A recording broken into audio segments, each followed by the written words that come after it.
दोस्तों, किसी शहर में एक हिंदू पंडित रहता था जो अपनी जहालत की वजह से लोगों में बहुत मकबूल और मशहूर था। उस पंडित की खास बात यह थी कि वो इस्लाम और मुसलमानों से सख्त नफरत करता था, यानी कि इस्लाम और मुसलमानों के खिलाफ था। और अक्सर वो मुसलमानों के खिलाफ बेहुदा सवालात निकालता और लोगों को चैलेंज करता था और कहता कि मेरे इन सवालात के जवाब दे दो, मैं इस्लाम को कबूल कर लूंगा, मैं मुसलमान हो जाऊंगा। इस तरह से वो अपनी इस गंदी सोच को दिखाकर मुसलमानों को नीचा दिखाता, जिसको देखकर वो हिंदू पंडित बहुत खुश होता था। इस तरह से उसे अपने इल्म पर बहुत गुरूर हो गया था। फिर एक बार उस हिंदू पंडित ने 3 सवाल बनाए और मुसलमानों को चैलेंज कर दिया कि अगर कोई मेरे इन 3 सवालों के जवाब दे देता है तो मैं इस्लाम कबूल कर लूंगा। दोस्तों, वो सवाल कुछ इस तरह के थे कि जिनका जवाब बड़े आलिमों के पास भी मौजूद नहीं था। और इस तरह से उस हिंदू पंडित का डंका एक बार फिर से जोर पकड़ गया। उस हिंदू पंडित के वो 3 सवाल कुछ इस तरह के थे। उसका पहला सवाल तो ये था कि जब आज तक किसी ने अल्लाह को देखा नहीं है, तो फिर तुम लोग पहले कलमे में अल्लाह के एक होने की गवाही कैसे देते हो, और तुम ऐसा क्यों कहते हो कि अल्लाह के सिवा कोई माबूद नहीं है। उसका दूसरा सवाल यह था कि जब हर चीज पर अल्लाह कादिर है, तो दुनिया में जो कुछ भी होता है वो अल्लाह की मर्जी से होता है, तो फिर दुनिया में किसी बुरी बात के लिए इंसान कसूरवार क्यों कहलाएगा। और उस हिंदू पंडित का तीसरा सवाल यह था कि तुम कहते हो कि शैतान आग से बना है, वहीं दूसरी तरफ अल्लाह ताला कहता है कि कल कयामत के दिन शैतान को जहन्नम की आग में डाला जाएगा। तो जब शैतान खुद आग से बना है, तो उस आग में शैतान का क्या बिगड़ेगा भला, आग पर आग का क्या असर होगा। ये 3 सवाल उस हिंदू पंडित ने मुसलमानों के सामने पेश किए, लेकिन कोई भी उसके इन सवालों के जवाब नहीं दे सका। इस तरह से करते करते कुछ दिन गुजर गए।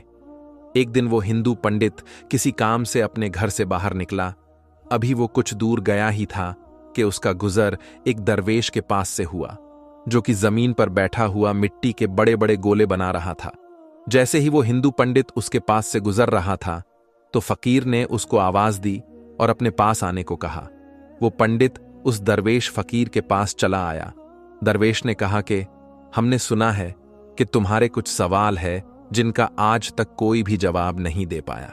जरा मुझे भी तुम्हारे वो सवालात बताओ, शायद मैं उनका कुछ जवाब दे दूं। तो ये सुनकर वो हिंदू पंडित बड़े तकब्बुर के साथ मुस्कुराया और कहने लगा कि जब मेरे सवालों के जवाब बड़े बड़े उलामा नहीं दे पाए, तो तुम फकीर के पास क्या इल्म होगा। ये सुनकर वो बुजुर्ग फकीर भी मुस्कुरा दिया और कहने लगा कि तुम अपने सवालात तो बयान करो। तो अब एक एक करके उस हिंदू पंडित ने अपने सवालात दोहराने शुरू कर दिए। वो हिंदू पंडित कहने लगा, मेरा पहला सवाल तो ये है कि जब आज तक किसी ने अल्लाह को देखा नहीं है, तो फिर तुम लोग पहले कलमे में अल्लाह के एक होने की गवाही कैसे देते हो। फिर तुम ये भी कहते हो कि अल्लाह के सिवा कोई माबूद नहीं है। और मेरा दूसरा सवाल यह है कि जब हर चीज पर अल्लाह कादिर है और इस दुनिया में जो कुछ भी होता है वो अल्लाह की मर्जी से होता है, तो फिर किसी बुरी बात के लिए इंसान कसूरवार क्यों कहलाएगा। और मेरा तीसरा और आखिरी सवाल यह है कि आप कहते हो कि अल्लाह ने शैतान को आग से बनाया है, वहीं दूसरी ओर अल्लाह कहता है कि कयामत के दिन शैतान को जहन्नम की आग में डाला जाएगा। अब शैतान खुद आग से बना है, तो उसका उस आग में क्या बिगड़ेगा, आग का आग पर क्या असर होगा। हिंदू पंडित ने कहा कि दरवेश बाबा, मेरे ये 3 सवाल हैं जिनका जवाब किसी के पास भी मौजूद नहीं है।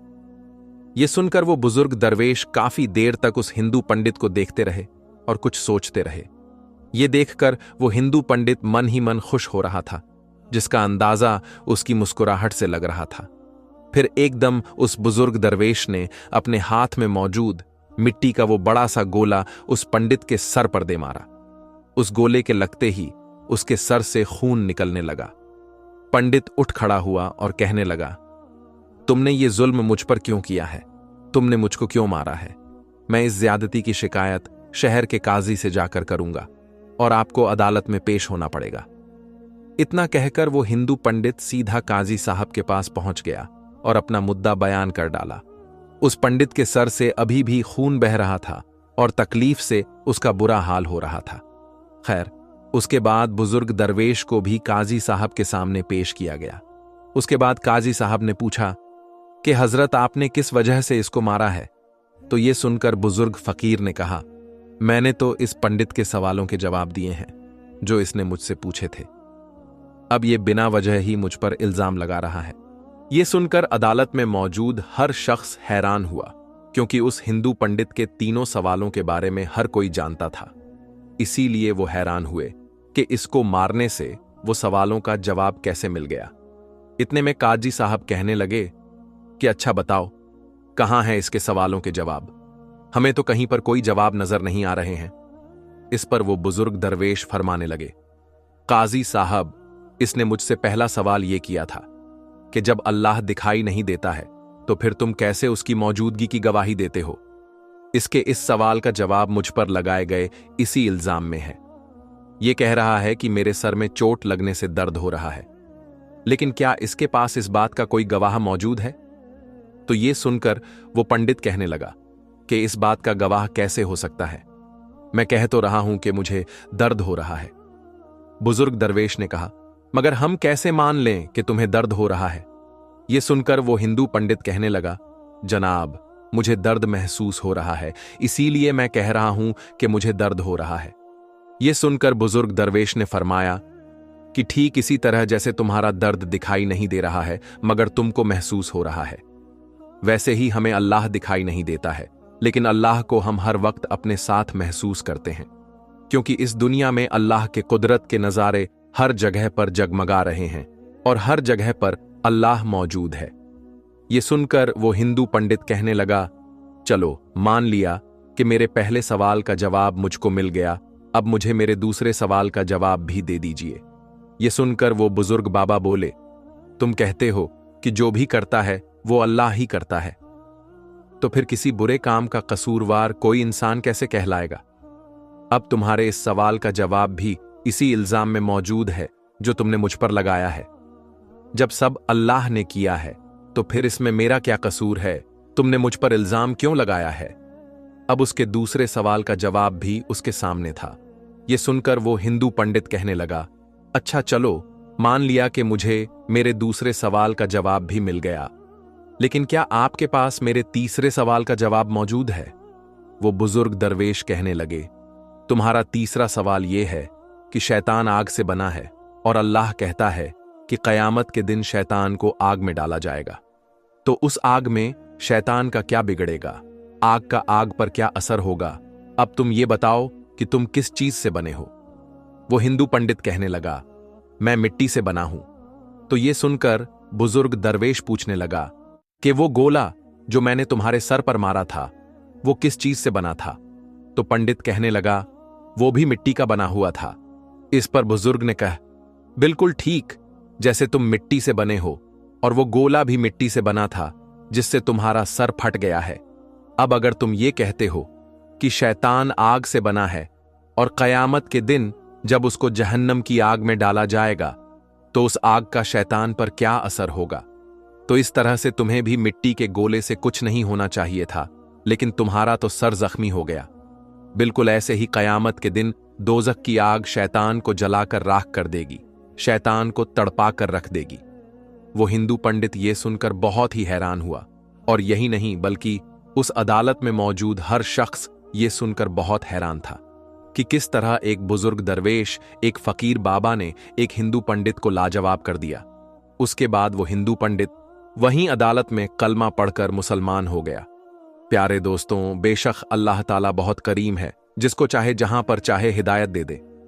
अल्लाह जब चाहे किसी को बख्श दे। अल्लाह हर चीज पर कादिर है। इन अल्लाह अला कुल्ली शैइन कदीर। प्यारे दोस्तों, हमारे नबी हजरत मोहम्मद मुस्तफ़ा सल्लल्लाहु अलैहि वसल्लम की तालीमात भी हमें यही सिखाती है कि दूसरों के खुदाओं को बुरा भला मत कहो और अपने दुश्मन से भी अच्छी तरह से पेश आओ, और अपने दुश्मन को कभी धोखा मत देना। अपने पड़ोसियों को, चाहे वो किसी भी मजहब से ताल्लुक रखता हो, उनसे अच्छे से पेश आना, उसे भूखा सोने मत देना। और यही हुस्न अखलाक, यही तालीमात गैरों को अपनी तरफ माइल करती है और आपके सच्चे ईमान वाले होने का सबूत देती है। दोस्तों, इसी तरह का एक वाकया बादशाह औरंगजेब आलमगीर के दौरे हुकूमत में पेश आया कि एक हिंदू लड़की थी जो पंडित की बेटी थी। तो काशी के पंडितों का एक निहायत ही मशहूर घराना था। भारत से दूर दूर से लोग और सैकड़ों यात्री हर वक्त उसके मेहमान खाने में भरे रहते थे। जायदाद भी अच्छी खासी थी। जात बिरादरी के लोग भी भरोसे की नजर से उसको देखते थे। लगभग सारे बनारस में लोग पंडित जी को जानते थे। शोहरत की बड़ी वजह यह भी थी कि 1000 तमन्नाओं के बाद उनके यहां एक बच्ची पैदा हुई। बच्ची बहुत खूबसूरत थी। मां की ममता और बाप की मोहब्बत कहां नहीं होती। लेकिन इस घर का किस्सा बड़ा ही अजीबो गरीब हो गया था। सुबह उठकर जब तक मां बाप अपनी बच्ची का मुंह नहीं देख लेते थे तो वो किसी चीज को देखना भी हराम समझते थे। बच्ची ने जैसे ही शऊर की मंजिल में कदम रखा तो उसकी तालीम और तरबियत के लिए कई उस्ताद मुकर्रर कर दिए गए। उसने जवानी की दहलीज में कदम रखा तो खुदा की तरफ से खूबसूरती के साथ साथ अक्लो झानत भी उसे गजब की मिली थी। हुस्न और शोहरत के साथ साथ अब उसके इल्म कमाल की चांदनी दूर दूर तक फैल गई थी। सुबह के वक्त जब वो गंगा स्नान के लिए निकलती थी तो राह गुजर में सैकड़ों परवाने अपनी आंखें बिछाए खड़े रहते थे। हया और परसाई की वजह वो एक मुजस्समा घर से निकलते वक्त पलकों की चिलमन जो गिराती थी तो वो सीधा घर आकर ही ऊपर उठाती थी। रास्ते में कभी नजर उठाकर उसने किसी को नहीं देखा। साल में एक बार हनुमान मंदिर में पूजा के लिए जाती थी। मथुरा, अयोध्या और हिंदू धर्म के तमाम बड़े बड़े शहरों से उसके लिए पैगामे निकाह यानी शादी के रिश्ते आ चुके थे। लेकिन मां नहीं चाहती थी कि उसकी लाडली बेटी एक लम्हे के लिए भी उससे दूर हो, और वो कोई ऐसा दूल्हा तलाश कर रही थी जो सारी खूबियों से आरास्ता होने के साथ साथ घर जमाई बनने के लिए तैयार हो। इसीलिए जितने भी रिश्ते आते थे उनको टाल दिया जाता था। मां बाप प्यार से अपनी बेटी को शकुंतला कहते थे और बड़े होने के बाद यही नाम सबकी जुबान पर जारी हो गया। अब शकुंतला का नाम घर ही के लोगों की जुबान पर नहीं था, बल्कि दूर दूर तक शकुंतला के नाम की शोहरत पहुंच गई थी। ठीक उन्हीं दिनों में हजरत औरंगजेब आलमगीर रहमतुल्लाही ताला अलैह की हुकूमत सारे हिंदुस्तान पर थी। उस वक्त हजरत औरंगजेब आलमगीर रहमतुल्लाही ताला अलैह ने इब्राहिम खान नाम के एक शख्स को बनारस का कोतवाल बनाकर भेज दिया। अभी इब्राहिम खान को आए हुए चंद ही रोज हुए थे कि सारे बनारस में उसके खिलाफ दहशत फैल गई थी। कहते हैं कि वो एक निहायत ही जालिम, कमीना और बदतरीन शख्स था और इतने रौबो दबदबे से रहता था कि कोई भी उसके खिलाफ नहीं बोल सकता था। उसकी खतरनाक निगाहों की मार से किसी ताजा कली का बच पाना बहुत मुश्किल था। उसके जासूस गली गली चिलमन के पीछे महकती हुई जुल्फों का सुराग लगाते फिरते थे। एक दिन जासूसों ने शकुंतला का पता लगा लिया और ये खबर उस अय्याश कोतवाल इब्राहिम खान को पहुंचाई और कहने लगे कि हुजूर, आप तो बेकार में परेशान हैं। अपने वक्त का सबसे चमकता हुआ हीरा इसी बनारस में मौजूद है। लोग कहते हैं कि पंडित लाला राम की बेटी, जिसका नाम शकुंतला है, उस कमल के फूल की तरह है जो सारे झील में सिर्फ एक ही खिलता है। सुबह से शाम तक ना जाने कितने घायल उसके गली का चक्कर काटते हैं और उसकी दीवार से अपनी आंखें सेंक कर चले जाते हैं। वो चलती है तो कदमों की आहट से कयामत जाग उठती है। उसकी मस्त आंखों में जैसे मैखाना तैरता रहता है। कभी वो अपनी जुल्फें बिखेर देती है तो हर तरफ काली घटाव का मौसम उमड़ने लगता है। उसका एक तबस्सुम ना जाने कितने नासुरों का इलाज है। उसके बदन की रंगत इतनी निखरी हुई है कि जैसे किसी ने चांदी का खाजा ही मल दिया हो। यह सुनकर कोतवाल के मुंह में पानी आ गया। हिरस्सो हवस का शैतान उसकी आंखों में नाचने लगा। उसकी नजर की दरिंदगी अब नंगी हो चुकी थी। एक बदमाश शराबी की तरह बहकते हुए अंदाज में उसने कहा, तुम उसके घर का सही पता मालूम करके आओ और ये खबर भी लेकर आओ कि वो अपने घर से बाहर कब निकलती है। दूसरे दिन जासूसों ने सारी तफसील मालूम करके कोतवाल को ये इत्तेला दे दी कि काशी के फला मोहल्ले में बिल्कुल गंगा के बगल में उसका घर है। बिल्कुल सुबह सवेरे वो गंगा स्नान करने के लिए अपने घर से बाहर निकलती है। रात और दिन में उसके घर से निकलने का बस यही एक वक्त है। कोतवाल ने पंडित लाला राम को अपने दरबार में बुलवा लिया और उसने पंडित से कहा कि ए पंडित, हमें यह खबर हुई है कि शकुंतला नाम की तुम्हारी एक बेटी है। हम चाहते हैं कि उसे अपने घर की जीनत बनाएं। लिहाजा उसकी डोली सजाकर मेरे दरवाजे तक पहुंचा देना। पंडित ने जब ये बात सुनी तो लरज गया और वो कोतवाल के कदमों में गिरकर गिड़गिड़ाने लगा, रहम की भीख मांगने लगा। लेकिन उसकी चीखों पुकार का असर कोतवाल पर कुछ भी ना हुआ। उसने पंडित की आंखों में आंखें डालकर धमकी देते हुए कहा, तुझे सिर्फ 1 हफ्ते की मोहलत देता हूं। अगर इस दौरान मेरे हुक्म की तामील ना हुई और तुम्हारी बेटी की डोली दरवाजे पर ना लगी तो फिर याद रखना कि मैं अपने सिपाहियों के जरिए उसे जबरदस्ती भी उठा सकता हूं। बाप रोता हुआ घर आया और सारा माजरा शकुंतला को बताया। तो बेटी ने बाप को मशवरा दिया और कहा कि आप कोतवाल से 1 महीने की मोहलत मांगे। तो कोतवाल की तरफ से 1 महीने की मोहलत भी दे दी गई। अब शकुंतला ने मर्दाना लिबास पहना, सर पर इमामा बांधा, घोड़े पर सवार हुई और दिल्ली की तरफ रवाना हो गई। सुल्तान औरंगजेब नमाज़े जुमा से फारिग हुआ ही था कि उसके सामने शहजादों का लिबास पहने हुए एक नौजवान खड़ा था। रोशन ज़मीर बादशाह को हकीकत तक पहुंचने में 1 लम्हे की देर ना लगी। नकीब को हुक्म दिया कि फौरन इसे मेरे खास कमरे में लाया जाए और मेरे सामने पेश किया जाए। औरंगजेब रहमतुल्लाही ताला अलैह जो ही दीवानी खास में अपने तख्त पर बैठे तो आपने ये हुक्म दिया, लो बेटी, ये चादर लो और इसे ओढ़ लो। एक अजनबी औरत को मर्दों के सामने बेनकाब नहीं रहना चाहिए। अपने औरत होने का राज मत छुपाओ, मैं तुम्हारी फरियाद सुनने के लिए ही तो यहां बैठा हूं। तो शकुंतला फूट फूट कर रोने लगी और उसने सारी कहानी बयान कर दी। कहानी सुनते वक्त बादशाह की हालत देखने के काबिल थी। एक रंग आता था, एक रंग जाता था, कभी पलकें भीग जाती थीं, कभी गुस्से के मारे चेहरा लाल हो जाता था। जब वो अपना बयान खत्म कर चुकी, बादशाह औरंगजेब ने ये हुक्म सुनाया कि 1 महीने की मोहलत में सिर्फ कुछ दिन रह गए हैं। तुम फौरन अपने घर लौट जाओ और अपने माँ बाप से कह देना कि वो फौरन तुम्हारी डोली का इंतजाम करें। ये हुक्म सुनकर शकुंतला के सारे अरमानों का खून हो गया। उसके पांव के नीचे से जमीन खिसक गई। वो चादर के एक कोने में अपनी आंखों से आंसू पोंछते हुए उल्टे पांव वापस आई। रास्ते भर नाकामी की चोट उसे सताती रही। बार बार वो यही सोचती रहती थी कि बादशाह ने उसके साथ इंसाफ नहीं किया। फिर कभी ख्याल आता कि बादशाह की मुंह से बेटी कहकर पुकारना ये कोई मामूली चीज नहीं है। वो जरूर उसका हक अदा करेंगे, वो जरूर आएंगे मेरी मदद करने के लिए, उस जालिम को सजा देने के लिए।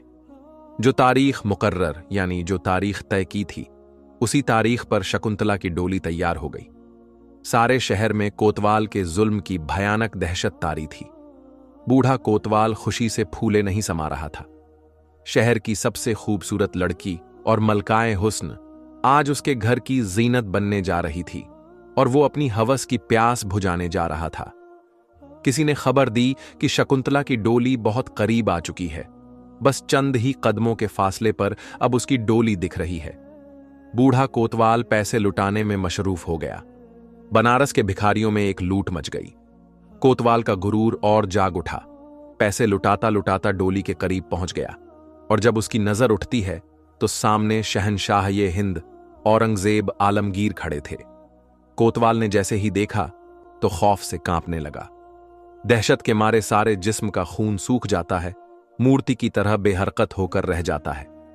गुस्से से कांपते हुए शहनशाह ने कहा, क्यों जालिम, मैंने इसी करतूत के लिए तुझे बनारस भेजा था। दिन दहाड़े हया का खून करते हुए तुझे जरा भी शर्म नहीं आई। एक हौलनाक कहर और जुल्म का तमाशा रचाते हुए तुझे इसका ख्याल भी नहीं आया कि हक के मुकाबले में औरंगजेब की तलवार अपने और पराये का कोई फर्क नहीं रखती। क्या तुझे यह भी मालूम नहीं था कि यह सारा हिंदुस्तान इस्लाम की पनाह में है? यहां के लोगों की इज्जत और आबरू और जानो माल की हिफाजत एक मुसलमान का फर्ज होता है।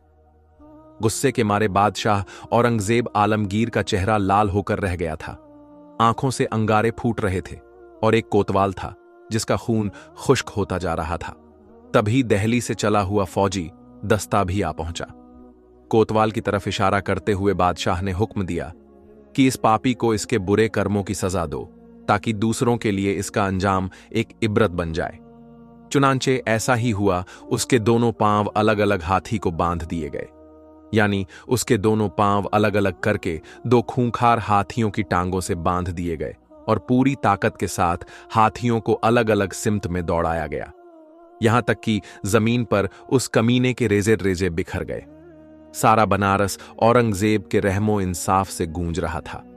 शकुंतला की डोली अब अपने घर पहुंची, तभी बादशाह भी उसके घर पहुंच गए और पहुंचते ही फौरन हुक्म दिया कि मैं प्यास की शिद्दत से बेताब हूं, मुझे सबसे पहले पानी पिलाया जाए।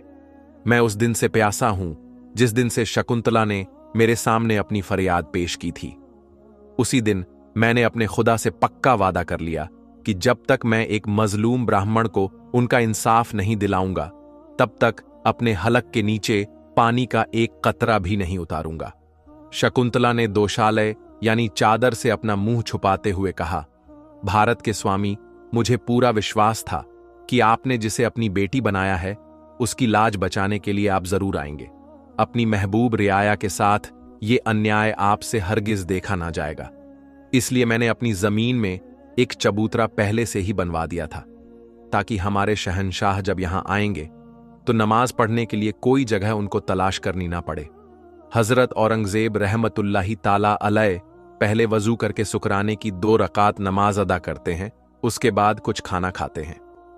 पानी के चंद घूंट पीकर जूं ही वापस लौटना चाहते हैं, तभी पंडित लाला राम हाथ जोड़कर खड़े हो जाते हैं और कहते हैं, जहां अपना इस भूमि को आपने अपने सजदे से पवित्र बना दिया है, अब हम इसे किसी दूसरे काम में इस्तेमाल नहीं कर सकते, इसीलिए हम अपने दिल की गहराइयों से इस जमीन को मस्जिद के लिए वक्फ करते हैं।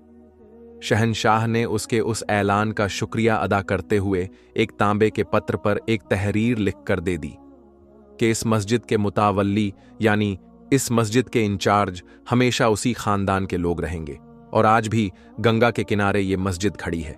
इसका नाम दरेरा की मस्जिद है। प्यारे दोस्तों, हर मजहब की कोई ना कोई खासियत होती है। इस्लाम की खासियत अदलो इंसाफ है, जो कि औरंगजेब रहमतुल्लाही ताला अलैह के अंदर कूट कूट कर भरी थी। आज अगरचे लोग उनका नाम बदनाम करने की कोशिश करते हैं, लेकिन हकीकत पर कोई पर्दा नहीं डाल सकता। बेशक औरंगजेब आलमगीर एक आदिल और एक इंसाफवर बादशाह थे। तो प्यारे दोस्तों, उम्मीद करते हैं कि आपको आज का ये वीडियो पसंद आया होगा। इस वीडियो को हर बार की तरह आप शेयर कर दीजिए, क्योंकि हदीसे पाक में वाजह तौर पर यह बताई गई है कि दीन इस्लाम की बातों को दूसरों तक पहुंचाना सदकाए जारियां है, और आपके इस नेक काम से बहुत सारे लोगों को अच्छी बातें मालूम हो जाएगी। तो इसलिए इस वीडियो को शेयर करके इस नेक काम में हिस्सा जरूर लें। हम मिलेंगे आपको अगली वीडियो में, तब तक के लिए अल्लाह हाफिज।